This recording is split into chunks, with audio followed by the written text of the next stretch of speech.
আদ্রিতার চোখে নীল ছিল নিছকই একজন চাকর।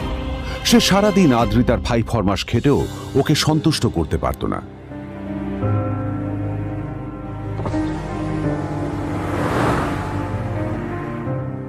এত কিছুর পরেও কেন একজন ধনী বাবা তার মেয়েকে গরিব ছেলের সাথে বিয়ে দিলেন?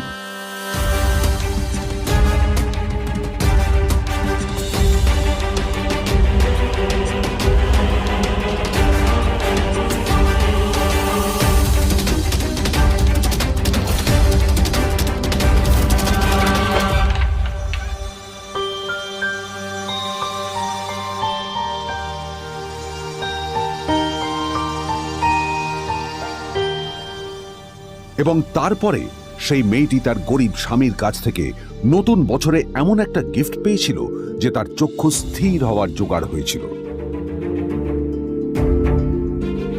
আর ওর স্বামী সম্পর্কে সত্যিটা জানার পর তো ও প্রায় অজ্ঞান হয়ে গিয়েছিল।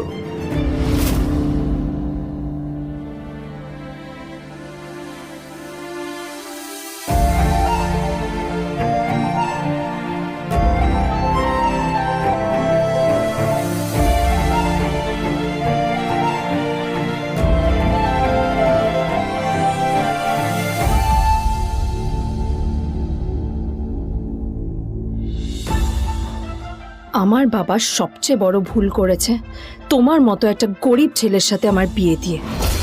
আমার সব বন্ধুদের স্বামীরা ওদের কত দামি দামি গিফট দেয়, আর তুমি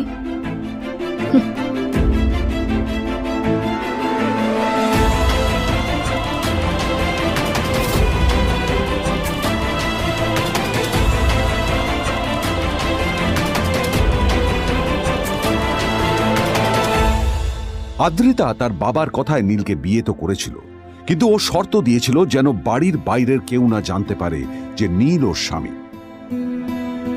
নীল ওই বাড়িতে ঘর জামাইয়ের মতো থাকলেও ও যেন ওখানে একজন চাকর ছিল। সবাই ওকে অপমান করত। ওই বাড়িতে না ও ঠিক মতো খাবার পেত, আর না ওর কোনো আলাদা ঘর ছিল। কখনো কার্পেটের উপর ঘুমোতো, তো কখনো আবার পোষা কুকুরের ঘরের পাশে নীলকে ঘুমোতে হতো। হাত খরচ মেটাতে ও এক জায়গায়